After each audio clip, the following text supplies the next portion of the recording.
Hey everybody, welcome into Folklore and Flourish. You're here with Jane, Mark, and Molly. She did not like that introduction to herself. She's like, can we, no? Do you want to redo it? Are you good? She just is like, keep petting and Yeah, it's she's fine. like, no, we're good. We'll just, yeah. And she's making bread. You're here with us on the final day of week 1. It is the final day for the ignition. It's all about the month of the fire and sun. Next week is the sun in the full. So the sun in full kicks off tomorrow. But today with the ignition, our last day for this week is the signal. And our theme is fire from the sky. So it's kind of interesting because Mark and I just took a little break to talk about some stuff. But Perseus, I know there's a different actual term for it. Yeah. He's falling from the sky. This is all right. He's falling from the sky on the 12th. So Mark was wondering why the signal was today versus on the 12th. Well, we're looking at some more signals on the 12th. It's just not so much as it only being fire. Right. And it is also a new moon. So we are going to be, more moon-centered during that time because it is a day to be there looking for those signals. But now you know different versions of signals. Is it coming from the fire? Is it coming from the moon? Right. The different things to see there.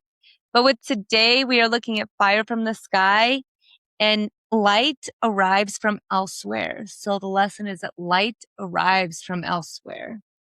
I really liked these 4 stories because I think it was one of the last ones that said it isn't about demanding signals. It's about having the patience to sit there and wait for them to come. Yeah. Acknowledge them when they are here. Right. To notice, take time to notice. What the? You all right? She just likes attention. She really likes the podcast and she's happy that you're back. Yeah. Yeah. She would have come yesterday, but she didn't realize that I was in here. Mm-hmm. Yeah. We'll be in here all week, Molly. But with the 4 stories today, I love how all 4 of these cultures, it wasn't just a few people, noticing things. It was the very top of the food chain to the bottom. And I think right at the beginning it said, it doesn't matter who you are. If you're the emperor, the king, the president, whatever it is, you're under the same sky as every other living being on this planet. Regardless of what you think of those living beings, you're sharing the same sky. Yep. You're sharing the same atmosphere, all of this stuff, reality. Some of us, but it's just, I really like how serious it was taken. And as I was reading these, I was kind of thinking of places like Stonehenge, the pyramids, the hundreds of pyramids, that are all lined up with these cosmic things. Mm-hmm. And how it says right away, before the telescopes, before we had this easy ability to map it out, they were getting really close, closer than some people feel like they can do today. I mean, they still don't know how to build half of these things. That's why I did. There's missing something. There's not. I know it says no telescopes and no nothing. I don't agree with that. I think there was something, obviously, and I believe you're kind of on track with it. But with the way history is told now, if that is the thing, wow, what they did, And maybe it's because I totally agree. Maybe it's also a little bit of we're not meant to understand every previous sun that we've lived under. Yeah. Because how boring would it be to be the creator and just knew. kept giving the same information, same path, same way I'm giving it to you. What are they going to do this time? Right. Who's going to do it this time? And it's fun. It's like a little puzzle, a game, I bet. Because like you were saying, how boring would it be if you knew all the stuff? Why would you? That's why, with me, with the reincarnation, you forget for a reason. Mm-hmm. You wouldn't learn anything. It wouldn't be fun. Why would you come back? Well, it's being a parent. Yeah. So how fulfilling it is to be a parent, to feel your kid grow and shine, how terrible it feels when it's that heartbreak or that you have no control over, whatever it may be. But it's infinity. Because it's not just the lives on Earth. Yeah. It's everywhere. Right. And he just gets to watch this and experience this. And I think it's like, okay, I gave this go around all the information. Then it was destroyed, but I'll leave little pieces here and there. Can they do it on their own? Yeah. Can they do it with less and less and less? Because that's all it is. We had the source, and we had the source and their children. Then we had the children, we had all these cycles, and then they just slowly less and less, not so much as peace out, I don't want anything to do with you. Yeah. But like you're saying, all these new information of, we're still here, we're just seeing what you're going to do this time. I like that thought process. I want to see how advanced you're getting. Because it's like how generations are, it's evolution. We're born with more knowledge. And so some things stick with us, right? Those past lives, those, memories that we're like, oh, I was dreaming. And then you realize that that's something that actually was lived in your body, like your soul remembers it. Right. Because it's weird that we're in a whole different body, but our soul, because it is energy, it feels it in those chakras still, I believe. Yeah. If it's been damaged in a previous. So. Yeah, and without going back to heal it, that's huge. Some of the signals that we can get with our body is like, hey, it's not just from the sky or somewhere else. So it's just all of this. There's so many synchronicities. We could go in so many different directions, but maybe sticking to the stories today, unfortunately. I know. Well, but there's so many stories you got. Yeah. And I told my mom today, I was like, this year, she's like, well, how can we get like more subscribers and stuff? And I was like, this year's arguably going to be the hardest one because it is about healing. It is about growth. It is about hearing different perspectives. And maybe there have been some of mine, we talked about it, some that we didn't agree with. Yeah. Definitely think that was an influence story. I definitely think this or this, right? Oh, my thing fell off. But it can be difficult when someone is saying, hey, this thing that you deeply believe in is actually very similar to this thing you really don't agree with. Right. And those are some hard things for all of us. Well, not all of us. I think some people are genuinely very good at hearing and being open-minded about that stuff. Yeah. But I'm still learning in some days. I was looking at a video about symbolism, right? And it has kind of a lot to do with what we're talking about. It was about the symbolism of pretty much the sun and how we worship the sun still today, and how pretty much every organized religion today has symbolisms for worshiping the sun. If you look at any cross, the way the person broke it down with symbolism, that is the sun, like the actual sun, the way he broke it down, because there's the cross, and then you take this circle, even Jesus being on the cross, Yeshua or whatever you want to say. But his isn't the only story of him dying on the cross. And there was a gentleman talking about it, and he turned it to the stars. He's like, on the equinox, where there's a star pattern, around December 21st, that is in the shape of a cross. Oh. And then there's something that points to it, and then it stops moving for 3 days. And then on the 25th of December, it moves 1 degree over, and then the sun is rising again. The solstice? Yeah. So it brings into like all the stories we have and all these organized religions and stuff. Not saying they're wrong or anything, but you're able to break it down into the symbolism of the sun, of the signs. It has to. The 25th is a pagan day. Yes. They associated it to more easily transition people away from paganism, which, even just when I was growing up, paganism wasn't paganism. It was Satanism. Right. It was occultism. Occultism is not what it actually is. No. Back then it was I didn't know. Occultism is Manson.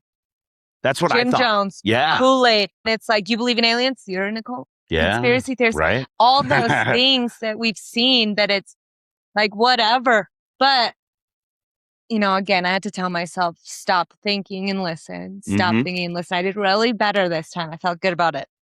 But I want to say this before I do forget. They weren't being historically, from what I've seen, they weren't being crucified on crosses. Yeah, they were X's. Right. Right. He was, though, allegedly, he was one of the few. Some of them did it for a reason, but who knows why. We've seen the cross in a different religion before that, though. Yes. Many pagan cultures did. The Egyptian deities carried the cross with them. Mm-hmm. The ink, no, I'm not at all saying it's the same thing, but it's in the shape of the cross. Amen Ra is why we say amen. If you look at any like Catholicism where they give the bread, that is the round shape of the sun. That is why it is made the way it is. Oh, I didn't know this gentleman, that. He's a scholar, right? So I'm going to kind of believe what he's saying because he's done a ton of research. This is this older gentleman. But man, holy cow, the research that this guy did to dive into just the symbolism. The Queen Elizabeth wears the cross thing. The Romans, they were saying really true Catholicism really started with Caesar. And he broke it down in why, like, if you just look at the symbols. The Roman Catholicism. Right. But they're like, okay, we need to like make it so we can have, and this guy was saying, if you really look at it, Caesar was trying to make the one world government, the one religion, and he was doing a really good job, actually. Look at where we're at. Number of people did really far. Charlemagne, I can never remember how to pronounce it correctly, so I do apologize. I'm Genghis Khan. I don't know if it's Genghis. You know what? We don't read much. We've had a few, but not much. Mm-hmm. That's interesting. I wonder if that's going to come in later. Could be. I wonder if that's one of those fall, wintry, a lot more. Because the greatest archers in the world, I thought, and greatest horse riders. Yeah, I believe greatest horse riders were for sure, but yeah, maybe I'm wrong on the archers. I don't know. Not Regardless, there have been people that have gotten really far with this kind of stuff. Right. What was China doing during Charlemagne's reign? Like specifically, I don't actually know that. I'm sure I know China's history, but I've never actually looked at Charlemagne like Asia. Side by side. Like, what is this timeline compared to this timeline? What was happening at the same time? I don't know. I think actually that book where it had the Bible timelines, it had some other things. I'd like to look at that. Yeah. My mom got a different version after I showed her that. She really liked it, but let's get something different and then we can compare if it's right. So she got a different one. I wonder though, in that symbolism with the monarchs you were talking about, was the Tudor rose brought in? Is the Tudor rose one of those things with the Da Vinci Code? It might be with Yeshua. I can't remember. Well, so it might be, because I know like he was really talking about the Pope's hat. Because the fish being, who is the fish? Anyways, the Pope's hat is a fish. And Lil or Enoch or something? Kind of, but it within that. Am I in the Sumerian? I think it's Sumerian. Yeah. And Babylon even. But like if you turn the Pope's hat to the side, it is a fish head. And like it's just like these things. And it was just so interesting and how when we strip away all the stuff where we're going to fight about it and just say, hey, let's just look at these symbols. Mm-hmm. Everybody uses the same one. So technically, we're all, without saying it the same, worshiping the same. Just very obsessed with labels. Yes. Because labels, we let them define us. I think about it does give you that peace of mind. There is that hesitancy because it is a commitment. And how do I know if my partner? So the labels we've created to give us comfort. Mm-hmm. Because it's something definitive. Yeah. I can identify it easily. But feeling it, I don't know, it just literally feels so much better. Yeah. To just allow yourself to feel versus define. Yeah. Like, I don't know what that feeling was, but it feels great. You know how we watch movies sometimes or look at the sky, look at the stars, you're speaking truth or hearing truth and you just are like, ooh, that felt really good. Yeah. When I don't remember if you like lied or something. It was like some weird, like you said something and you're like, oh, I meant to say this. And you were like, that didn't feel good. Mm-hmm. Just allowing it to feel good. And here I am trying to label it as a lie and it wasn't. Yeah. Because I'm trying to make it easy, Mm-hmm. But there's the perfect example of feeling it. I know right away I want to change. I want to change because I don't want to be in this feeling. Or ooh, I really want to acknowledge that gratitude of something opposite. So what she's talking about is I kind of trained myself to be a built-in lie detector test for myself. So when I speak something that's truth, I get a very warm, tingly, almost sometimes too strong of a feeling in my heart. And it just radiates like with love and it just feels so good. But when I say something, and I might think it's truth and I'm not trying to lie. Okay. So just so you understand, but I'll say something that I'm like, oh, this is truth.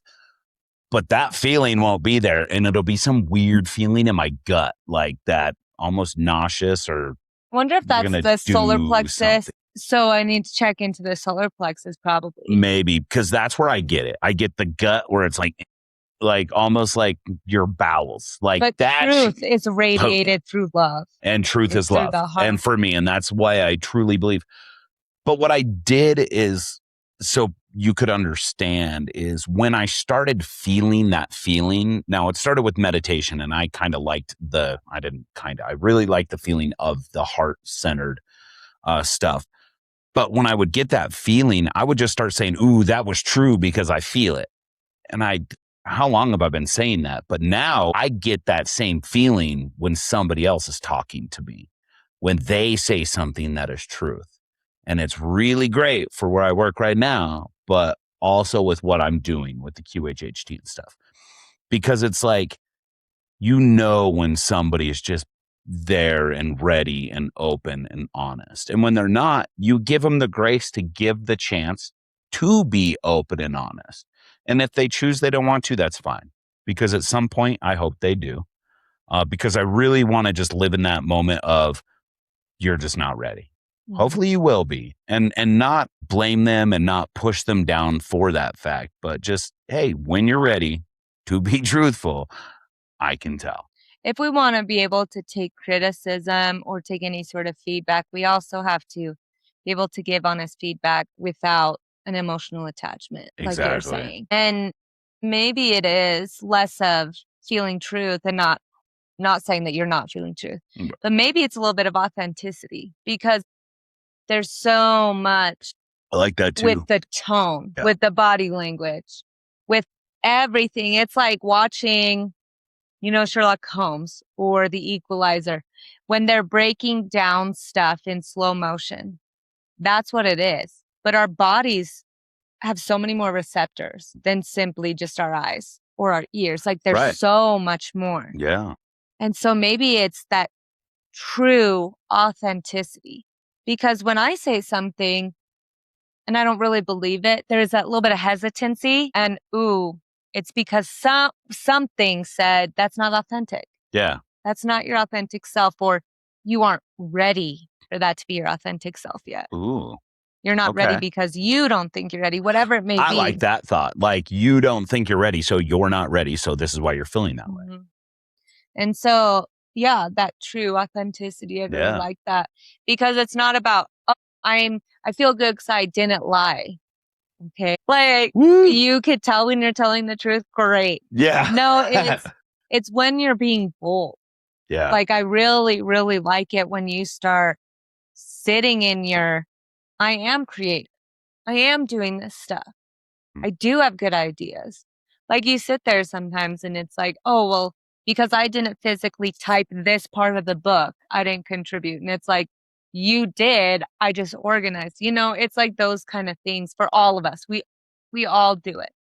Yeah. And it is nice, though, sometimes to allow other people to take credit. Yeah. Without it always being distributed. Right. Everyone should feel loved and appreciated, but it should also be individualized. That authentic. Mm-hmm. Like the other day, it was so cute because I'm so glad Erica was there because I was like, I don't want my name on these. So can you guys deliver these? Those flowers the other day. And she was just like, she understood what I was doing. And she was like, I love that. Like she touched, her chest and it was just like, and I just felt so good because I told her about the hypnosis and stuff. And she was really interested in that. Yeah. And so today I told her just a little bit ago before we started filming, couldn't make it to Baker, but if she would give my number to Rochelle and then anyone who's interested in hypnosis therapy or just wants to inquire. Yeah. I said, just give my number, because I do trust that she would find authentic, safe people too. Like I think she's good at finding authenticity. Yeah. But it does feel good when our bodies are hearing the signals around us from other people. But what about like, like what are they trying to say? Yeah. And I know it was just so funny when we looked at the one later on and you're like, there's a rabbit in there. Like, why is that there? And it's like, there's so many skies, like so many different skies, right? We only see clouds as animals. But when you look at night and you start to realize there are still clouds, but there are shapes, right? They've been naming the shapes for how long? Yeah. Right. But I don't know. I think it's just so vast out there. We could really arrange the stars into any shape we wanted. Yeah, just use your imagination. I mean, that's what I do with my QHHT stuff, or that's what people are supposed to do. Come use your imagination. Come have some fun. Go have fun. Like, how many times do we get to remember that we're living this right now? That's how often we get to remember. So remember this moment, move forward, and have fun. Why are we so concerned about not being happy? Like, that should be our only thing. We're is like obsessed with suffering, things and suffering and whatever. And one of the biggest things I would love for people to get out of their thought process and move on from is thinking that life has to be hard for them to learn a lesson. No, it doesn't. I truly don't believe life has to be hard. There doesn't have to be challenges. The only reason we think life has to be hard is because, one, someone told us, two, we believed it. That's the end of the day, point blank. Because if you truly believe that it doesn't have to be, look at all the people that are thriving because they just changed that little bit of perspective and they're like, you know what? No, it doesn't. And now they're doing all this amazing things. I know something that my dad really pushes on me is, why do you care if you do not respect them? Why do you care about their opinion, about what they're going to say about you? You have no respect for them anyways. So why does it matter? He's like, I'll preach it till the end like his dad did. Consider the source. Right. And if you want to consider them over me, great. It's back to Keanu Reeves. There are 8 billion people in this world, more now. Right. Thank you for telling me that you don't want to be one of my people. Yeah. And because somebody does okay. and somebody's waiting for you. Yes, exactly. And it's okay. And it sucks. And it's okay. And it's terrible. How many people have you and I loved that we thought this is it? Yeah. Oh, dang. I've been there more than once, and it's like, but then you look back at it and you're like, no, I did, but I learned something. And now the way I am now, obviously, is I look at something and be like, what did I take away from that now makes me a better person? What did I learn? What did I need to learn that now I don't need to learn again? So I don't need to make the same mistakes. So I can sit here and be like, I'm cool with you. Now we're good. I learned all these lessons. I learned what I did wrong. And now I can look at them and be like, because I break that down, I can be like, whoa, whoa, whoa. We're not going to step into that because that reality has already been lived. There is zero reason to live that reality again. Let's play a new game. The one where we don't got to fight. The one where we can just be happy and have fun and help other people. I think we've done very good with that. Yes, we have had some arguments. We have had some uglier fights. That is life. 4 or 5 over a year span, I can live with. Yeah. And I'm being generous, like just yelling or whatever. We've had 1 fight, maybe 2 fights in that time frame, I think, like big ones. I don't even think we really yell. It's like maybe a couple times, but it's more of like, all right. We're very good that when we start yelling, we immediately start splitting. We're like, nope.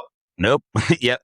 And I wouldn't even say it's more of just a raising the voice, changing the tone, and it's like, yeah, no. And we both know that doesn't feel right. Our animals really don't like it. No. They scatter. They're like, nope. Immediately they start.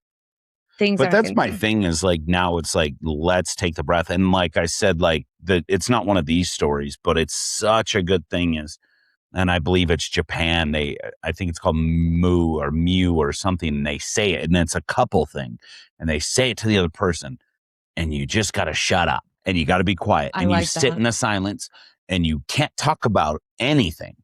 and you just breathe and you both just come down. And I forget how long it's for, but you're supposed to look at each other too. I would like to. I Really want to look back that. into it because I really thought it was just so neat. Because I'm gonna have to look at that that's lesson. Beautiful. There's so much into it. There's just so much for it. Sit with me in this discomfort.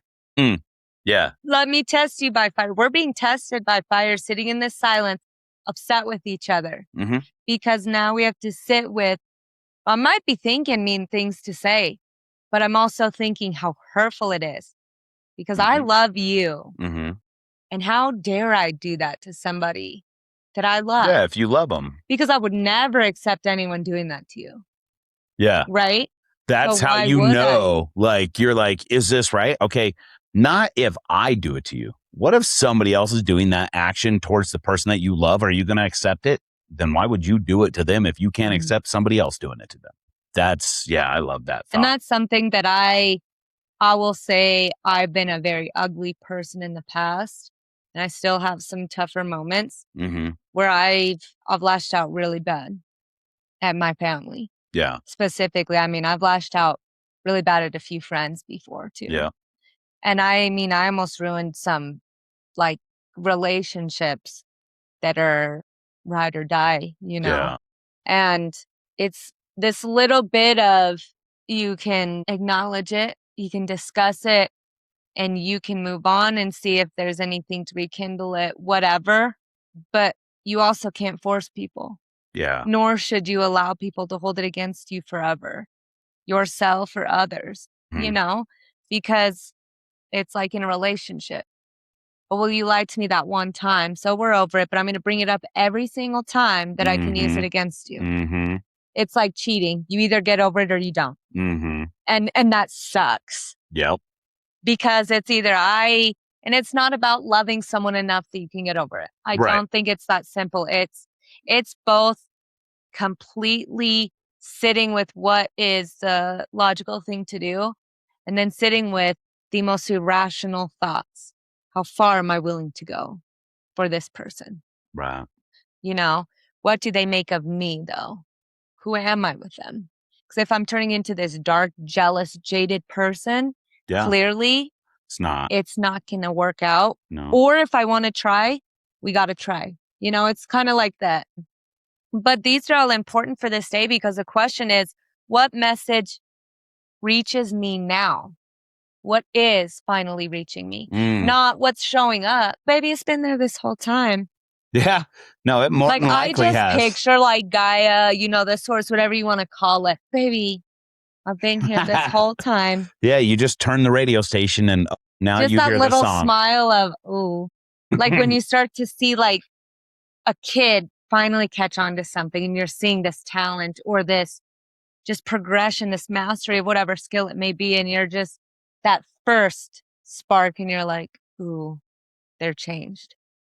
They're changed. And I'm a little excited to see where they go. That just made me think of, I taught all 4 of my girls how to ride bike. And when they all went without training wheels, probably the coolest freaking moment as a dad, right? Like, you let them go out there and like, did I spend a ton of time? No, I didn't, because all the girls are just kind of amazing. They all were from little on. They all had their own little thing.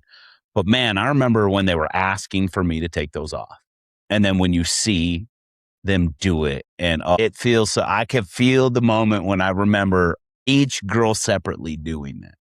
Like, and then just to where they go, like, oh my gosh, look what you did. Now, what else are you going to do? You know? And I love that. And the way you just said it, that's what first thing that popped into my head. And it feels good. It's like, I don't know why I thought of this, of all things, but when you take, I grew up with 4-H and stuff. Obviously, I talked about it today, but I would have never used this example. It's weird. I don't know. Having that little kid bow and arrow, that's just like, you know. And then when, like my dad, we did it at our house. Like the archery was at our house for a long time. And finally, when he was like, yeah, you can't do this anymore. And just, oh my gosh, like I've shown enough skill that whatever, whether it's just you're too old, or you're strong, whatever it may be, it is a transition, and it's And you have just to like move that on to the next cool. one. And Yeah, because there are times when sometimes someone needs to step in and really give us a signal, but not just give us a signal, maybe take a little initiative. yeah, I'm going to remove something that you're really skilled at and see where you're at. yeah. But it's not like my dad gave me a big compound bow and went, good luck, buddy. Yeah, I right. remember the first time I had just a little bow and there wasn't an arrow in it and I let it go. Ooh. How'd that work out for you? It was a stern, put it down, safety, obviously my dad did all that. I wasn't picking it up, but it was an explanation of it. And so back then I was ready to receive that message because right away I realized this is dangerous. Now we're at this point in life, a lot of people, I'm just thinking to myself, reaching my 30s soon and thinking, what messages have been here that I am ready to receive? Yeah. I think a lot of it's that picking and poking at me and being able to take it and breathe. It's like I'm getting a lot better at it, getting better at acknowledging when a conversation is done. It's not going anywhere. That's a lie. It's only going down. Right. I need to walk away. Still give in, always give in to the people I love the most, that little bit of fight in us because you do care, you're irrationally getting arguments with people you love because you love them so much, right? So it makes sense. But now it's kind of about me, Yeah. the signals that we have, the signals that we see, And so we're going to think about that. What's ready to reach me now? And then we're going to look upward tonight and allow our attention to rest on the sky long enough to notice what draws our attention. What is it? We always are looking at, is that a planet or a satellite? Is that moving? We're like UFO, star, we're just like professionals.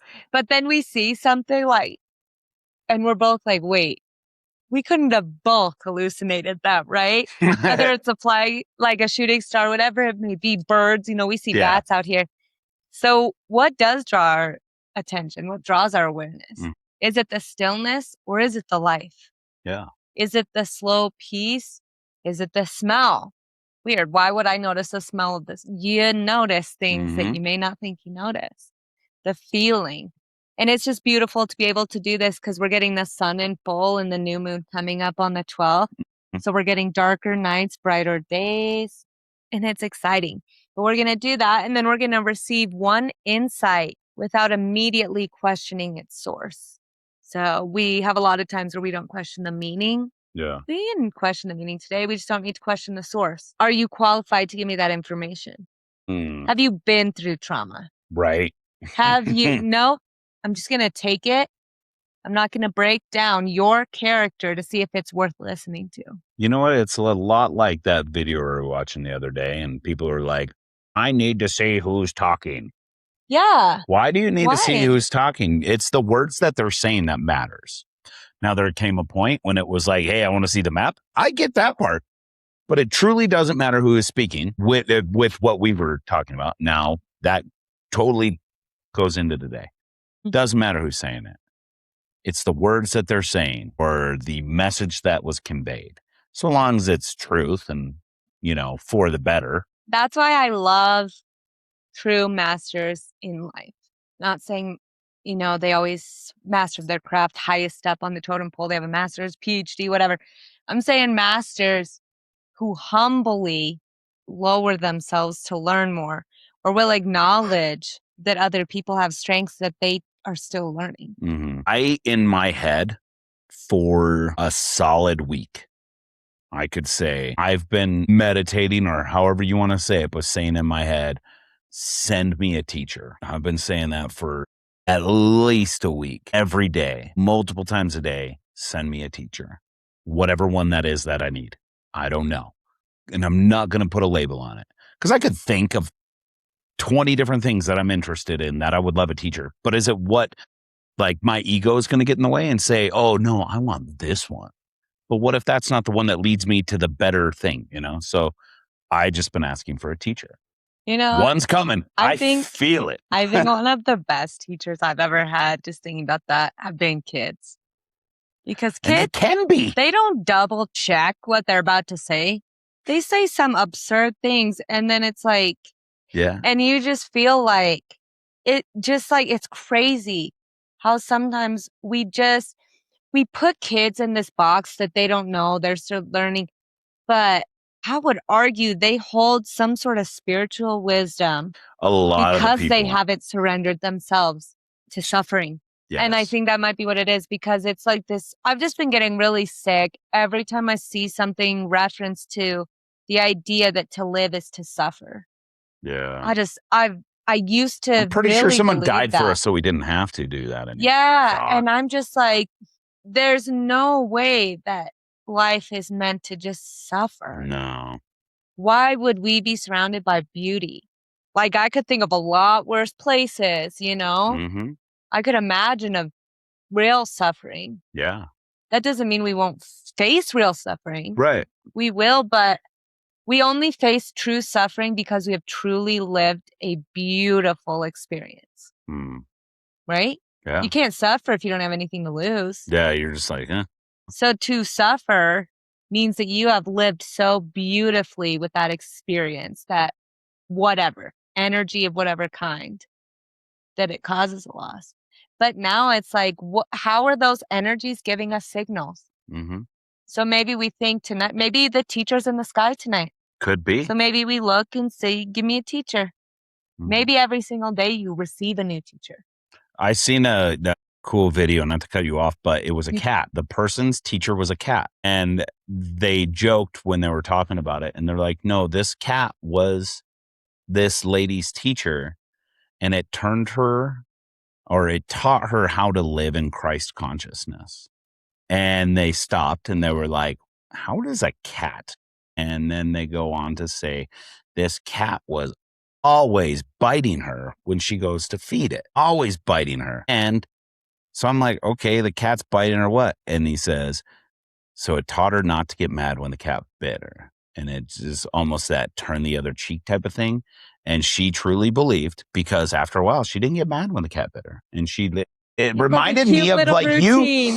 It reminded me of you and Molly, honestly, when I was hearing this. I let her nibble my shoulder this morning. I just turned it into her. It's not the only time. I mean, I've been around when it happened. So I got to hear it and I was like, what a cool way to turn an experience into something so positive that you were like, my cat is my teacher. And it allowed me to elevate myself, my energy into Christ consciousness, because the cat wouldn't stop biting me. You can look anywhere, a tree, a bush, anything. You fall and trip over a rock. That was a teacher for something, because whatever made you not pay attention, I guess, made you fall down. Right. So anything can be a teacher. And that's cool that you said possibly because that's what we have to do. So maybe that's where it is. I'm glad I brought that up. I think pets are great teachers. They are. Like truly. An immediate signal, like we've already talked about tonight, is the animals. I know right away when I have to step away from them when you're gone, because they can feel it. My energy, when my temper is just like, ooh, they can feel the like voice change. They can feel the heat coming off and they scatter. Yeah, they're like, no. And I don't like that, because it's like when we were grabbing the cats the other day, when they were fighting each other in Utah. Yeah. They're acting like we beat them. And it's a terrible feeling. Yeah. Like when I spanked Roxy for peeing on the carpet. Yeah. But then one of the cats got in trouble and I said, stop it. And they like, I do not like it when animals do that.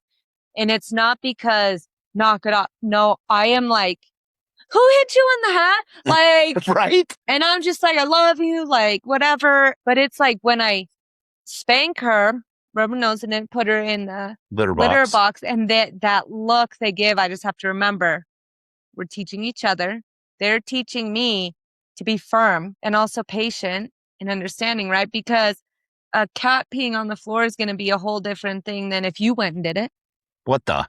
No, but that's what I'm thinking. Like, we are a lot more gentle with things that I don't know how cats think. I'm not going to pretend like I understand their consciousness. Right. Yeah. I understand a human a lot more. So it's like a kid. I'm not going to swing on a kid Right. for saying something disrespectful to my family or pushing a family member or pushing me, but I might defend myself against an adult. Right. So there are different levels, but yeah, those signals of the animals we're meant to protect them. And so when I raise my voice over like silly things, I've been really good at walking away from situations. I'm like, my hands aren't working, I'm getting frustrated. But that's beautiful because you're learning. Mm-hmm. That's being a teacher, like whatever that is. And like when I'm like, hey, maybe it's time to step away, it's like that is me teaching myself as well. Mm. Like when I say things to other people, I'm not just saying it because, oh, I know. It's also like, hey, I'm reiterating this for myself. There's a lot of times I just talk out loud and it might sound like I'm talking to other people because I don't just do it at home. And people are like, what? And I was like, I'm just trying to whatever. Like, yeah, it was kind of directed at you, but it was still directed at me too. I like to mirror situations now. That was the big shift that I did. One thing I really truly say all the time at work is, how do I judge someone else? You know, that's not my position. I am not the judge. I've been really telling myself, I don't know if I told you or my parents or both, but that's someone that I don't like is somebody's most important thing. Yeah. And it goes back to, ooh, if if I saw someone treat the way I just treated them or the way that I want to treat them, Right. how would I react? Right. You know, is it my place? Even when other people do things and it's not their place, it's just like not everything needs a correction. Not everything needs sometimes you just gotta like listen. I've been listening a lot more and then choosing to walk away when it's not going to be embarrassing to them either. Because there's also no need to shame someone Right. for Because their I think thoughts or if you're whatever. doing that, if you're shaming them, you're being just as disrespectful and whatever is being mean to them. Like just I don't know how I to put think it in I've done words, I guess, better but with you definitely saying I need to walk away. yeah. You do I've been very like well when you do that. almost panicked, do it. I need to walk away. And it's sometimes just like silly things because I can feel it. Like I told you, like that chemical change, whatever it is, I can feel it. And I'm like, I need to walk, I need to move, I need to do something, Mhm. whatever it may be. It's just signals, Yeah. signals. And I love that. I really do. It's just been a really good day, I think. And yeah, Awesome. just enjoyed today. I was just looking behind you at the book and was just thinking of the next design because we have the eye, the pyramid, the hieroglyphs. Mhm. And so I'm wondering what we want to do for our Greek. I think I think the If you got thing any that's our ideas, hit page us up. breaks. I But you think don't know this about. the page break that I showed you as the symbol instead of the eye, but I don't want it to be a triangle too. You do or I don't? don't. I want it to Yeah. be a different sacred symbol. Like we just keep putting sacred symbols behind them. So I For guess I sure. just need to look at what's the most sacred symbol within Greek mythology. And wrapped around with what we're doing. Hmm. Yeah. I would think the element of. Yes. More than like, actually, that's Yeah, probably the actually, if one. anybody has some elemental symbolism for water who would potentially want to be on a book cover with credit, obviously. Right. Yes. But yeah, I'd love to see some ideas of sacred geometry in terms of water. Yep. That would be really cool. Yeah, because that one has the clouds too. Be kind of cool to leave that cloudy kind of look, though. Could go across. But yeah, we're gonna listen to our signals today and just enjoy the good things. Look for Amen. our teachers and be a teacher. Mm-hmm. Yeah. That's all I have for you guys though today. Molly was with us. She's napping on the Yeah, she's down carpet there right now. nizapping. It's a comfy carpet. I like this carpet. This carpet is really nice. I like these fluffy carpets. Like I like carpet. I don't like carpet with pets. Any pet. Any, because it doesn't matter if they're perfectly trained. I'm not going to discipline an animal for getting sick. And I'm not going to be upset if they destroy the carpet because they're sick. Right. So, as frustrated as it is frustrating. But I I like this kind of carpet. Mm-hmm. So like having this kind in certain rooms, QHHT room, right? Mm-hmm. The whatever we want it to be in. But Yep. yeah, Molly, she's tired. She's ready for a movie or naps. Or something. Yeah. But yeah, it was Ramus that fell. We had 2 fly traps, okay? Romulus is still alive. Ramus fell. If you know the actual tale, Romulus killed Ramus. That's the actual Roman tale of that. That's crazy that's the one that... Is it gone now, or is it... I didn't look at it today. I didn't see any green at all anymore. That's sad. But I didn't relook at it today. But I mean, this quite isn't quite the environment, so we're still trying. You know, it's got some life. This one's gonna come back. I think Romulus just displayed dominance again. Probably. We intentioned. I mean, you gave it the name, and we put them right next to each other in separate buckets. Mark, and we're talking about you did put Ramus on the lower shelf, so you put Venus Romulus above him. Did I? Yeah. I don't know. Look at him. He's like, I made it. And you put this one in the orange, so that thanks. I did, because Romulus just felt orange to me. But we hope you guys have a good rest of your day. Check out those stars, the sky, whatever you can see in the sky tonight. And even if it's living in the city and it's like, I can't see the stars, maybe you see the plane. Yeah. You know, maybe there's other stuff. Use your imagination. Right. Yeah. And just let us know what you find. Mm-hmm. Or what finds you. Yeah, that could be a thing. Could be a spaceship that comes and finds you. And before the computer dies, we'll see you guys tomorrow for week 2, the sun in full. And her birthday. My 29th birthday. Woohoo! 29. Isn't that crazy that we're opening our business my 29th year? I told you, it wasn't it's something different. All right. See ya. See you guys. Love you.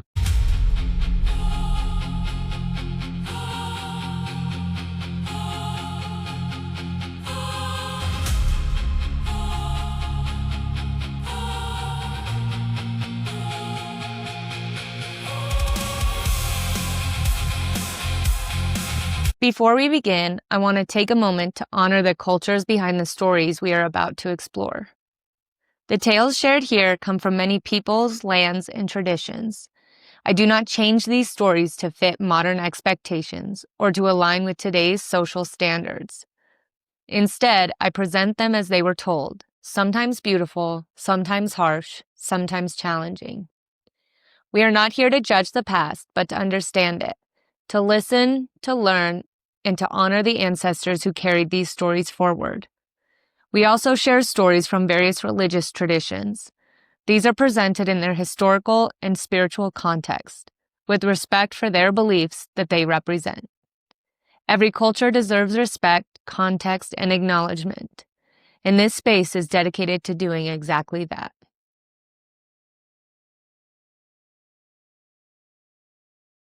August 7th, The Signal. Story 1, Fire Stars. On clear autumn nights, when the heavens stretched like a vast river of black silk above the earth, the ancient astronomers of China watched the sky with extraordinary patience. Long before telescopes or satellites existed, imperial scholars climbed observatories and palace towers to study every movement among the stars. They carefully recorded eclipses, wandering planets, strange lights, and blazing streaks that suddenly crossed the darkness.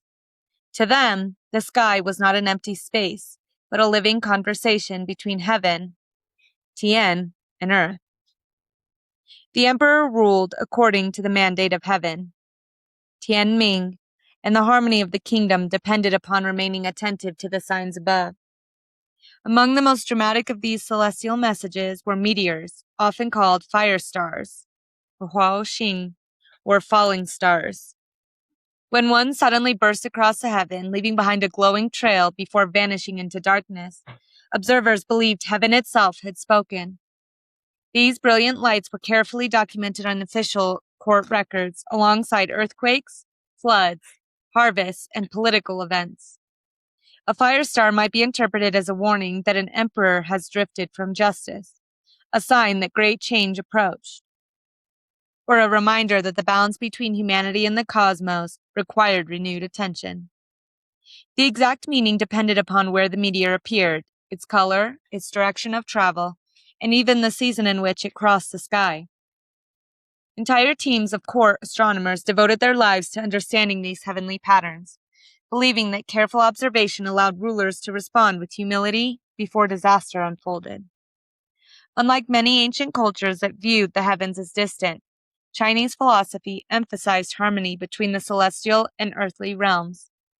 What occurred above reflected what was happening below. Just as the changing seasons governed planting and harvest, the movements of the heavens encouraged moral reflection among those entrusted with leadership. If unusual celestial events appeared, wise rulers were expected to examine themselves before blaming others. Some emperors issued public apologies, reduced taxes, released prisoners, or corrected unjust policies after extraordinary signs were observed in the sky, believing that humility restored harmony between heaven and earth. Fire stars therefore became invitations rather than simple predictions. They urged people to pay attention before greater change arrived. Even today, when we understand meteors as fragments of rock burning brilliantly while entering Earth's atmosphere, their beauty has lost none of its wonder. For a brief moment, something that has traveled through the silent depths of space becomes visible to every eye beneath the night sky, before disappearing once again into mystery. The ancient Chinese recognized something timeless within that experience. Moments of insight often arrived much the same way. A single conversation, unexpected encounter, dream, or sudden realization may flash across the landscape of our lives, illuminating possibilities we had never before considered. Such moments cannot always be planned or controlled. They must first be noticed.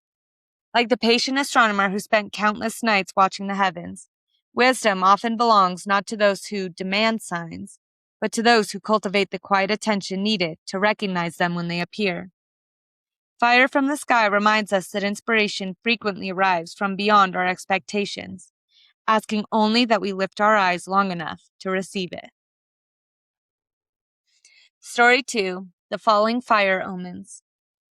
Across the wide desert and snow-capped mountains of ancient Persia, where the night sky stretched clear from horizon to horizon, priests, kings, and scholars often lifted their eyes toward the heavens, believing that the cosmos reflected the great struggle between truth and falsehood unfolding upon the earth.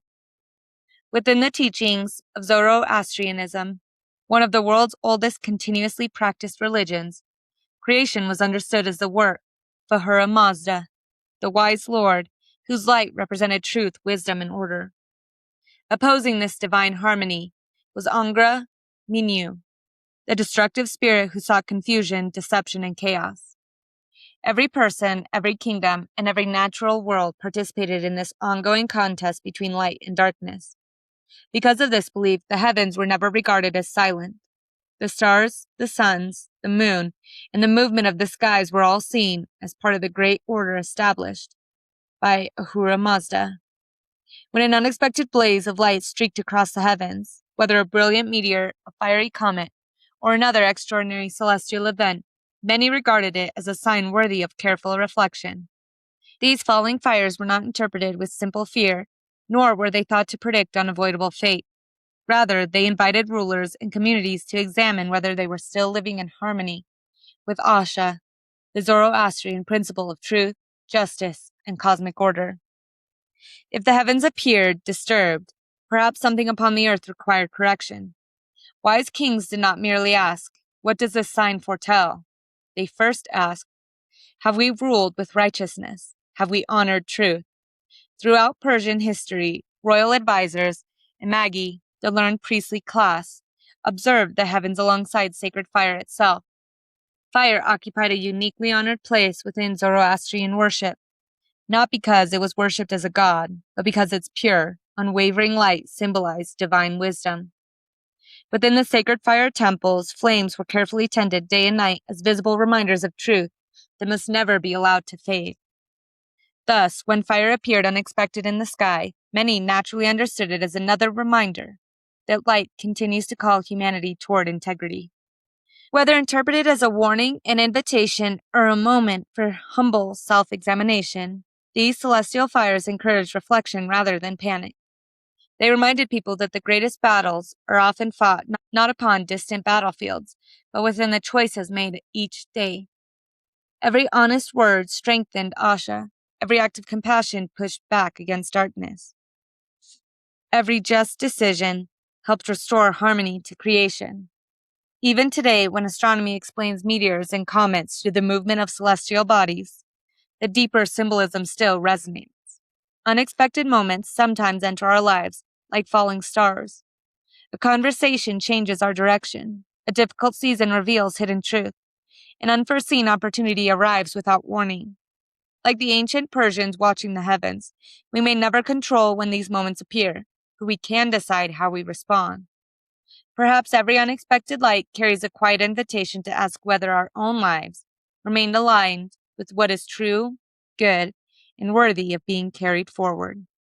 Story 3: The Cosmic Flames. When the ancient Maya looked into the nightly sky, they did not see distant stars scattered by chance across an empty universe. They saw a living tapestry where time itself unfolded through the movements of the heavens. Every sunrise, every eclipse, every wandering planet, and every brilliant meteor belonged to an intricate cosmic rhythm connecting the gods, the earth, and humanity. Among these celestial wonders were blazing streaks of light that suddenly crossed the darkness like rivers of fire descending from the heavens. To many Maya communities, such fiery signs were understood as moments when the boundary between the earthly world and the divine grew remarkably thin. The heavens were alive with sacred power, and when unexpected flames appeared above, they invited careful attention rather than casual observation. This understanding flowed naturally from the Maya vision of creation itself. In the sacred text known as the Popovu, the gods shaped the world through repeated attempts, patiently refining creation until humanity was finally formed from maize, the sacred food that sustained life. The universe was never viewed as fixed or finished. Instead, it existed through continual cycles of birth, decline, renewal, and rebirth. Fire occupied an essential place within these cycles.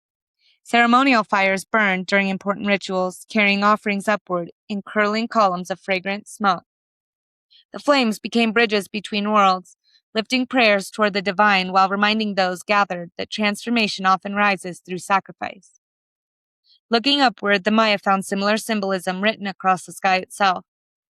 Bright meteors, comets, and unusual celestial events sometimes appeared as cosmic flames, reminders that the heavens were neither silent nor detached from human life. Maya astronomer priests carefully tracked the movements of the sun, moon, Venus, and countless stars with astonishing precision, constructing observatories that aligned with important celestial events.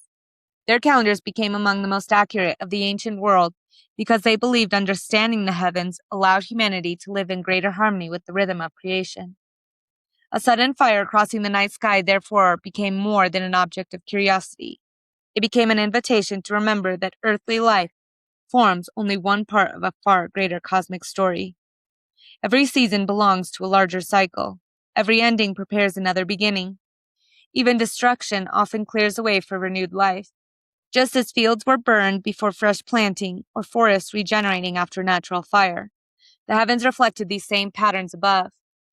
A blazing light might vanish within seconds, yet its brief appearance reminded those watching that beauty does not depend upon performance.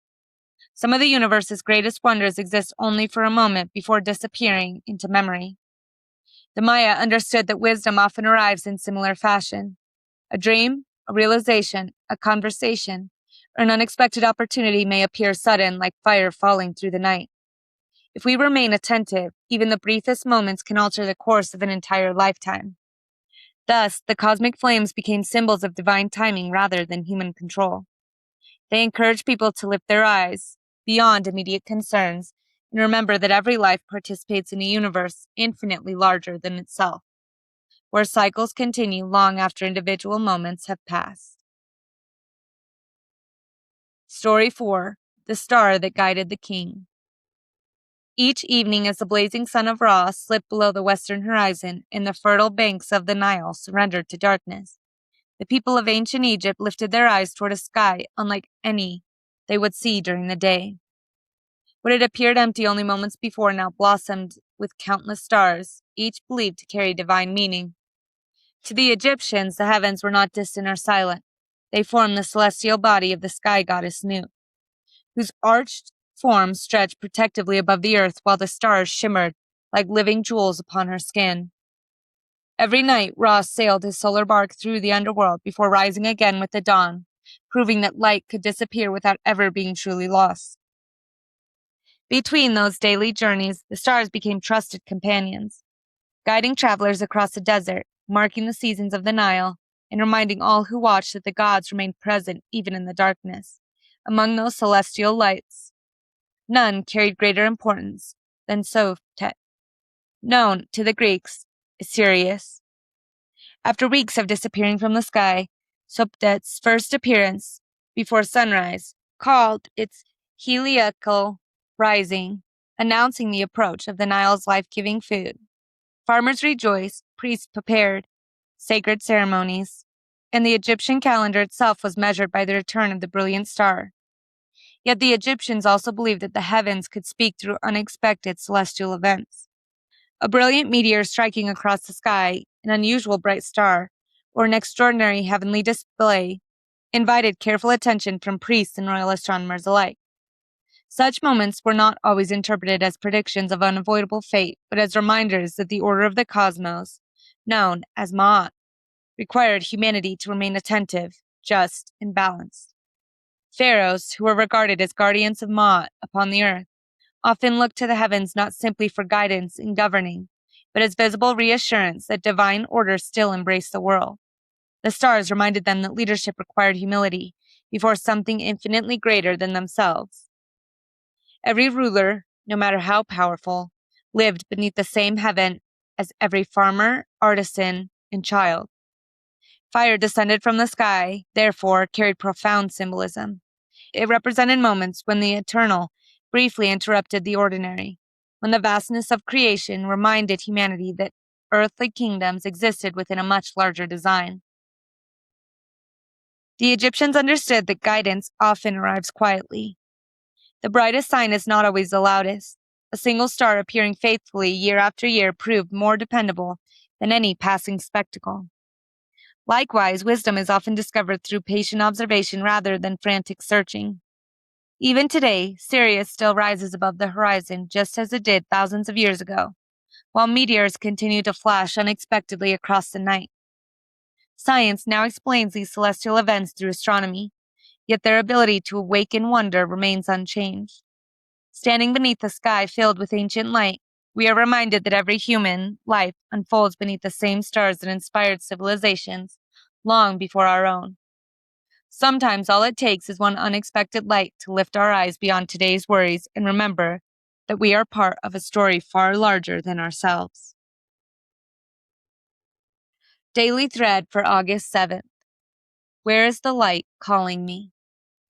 Some fires are lit by our own hands. Others arrive without warning, blazing across the sky before disappearing into the darkness once again. Throughout history, people have lifted their eyes toward these unexpected lights and wondered whether the heavens were trying to say something. Today's stories remind us that while cultures interpreted these celestial fires in different ways, they shared a common instinct. When something extraordinary appears above us, it invites us to pause, to reflect, and to pay attention. The patient astronomers of ancient China watched the sudden flight of fire stars across the heavens, believing they encouraged rulers to examine themselves with humility before great change unfolded. In ancient Persia, falling flames became reminders to return to Asha, the path of truth and righteousness, whenever life drifted from harmony. The Maya looked upon cosmic fires as moments when the boundary between heaven and earth briefly shimmered above, revealing that every life participates in rhythms far greater than itself. And in Egypt, faithful stars and unexpected lights alike reminded pharaohs and farmers that true guidance belongs not to those who seek power, but to those willing to align themselves with the enduring order of creation. Though separated by oceans and centuries, these traditions reveal something deeply human. We all long for direction. We search the horizon for signs that we are moving toward the right future, hoping that somehow life will reveal its purpose with unmistakable clarity. Yet the ancients rarely treated signs as command. Instead, they understood them as invitations. A falling star could inspire reflection. It could not choose the next step for you. A bright constellation could point north, but someone still had to begin the journey. Light can illuminate the path. It cannot walk it in our place. Perhaps that is why the greatest moments of guidance often arrive quietly. A conversation lingers in your mind long after it ends. A passage in a book suddenly speaks with unexpected clarity. An opportunity appears that had never existed before. A dream, a sunrise, or even a stranger's kindness becomes a spark that gently redirects an entire life. These moments are rarely loud enough to force our attention. Like a meteor crossing the night sky, they are easily missed, unless we have already learned to look upward. As this first week of August draws towards its close, perhaps the question is no longer simply, where can I find more light? It becomes something even more personal. Am I paying attention to the light already being offered? The heavens have always reminded humanity that wonder is not reserved for extraordinary people. It belongs to ordinary people who refuse to stop looking up. Sometimes a single moment of illumination is all we need to begin walking in a new direction.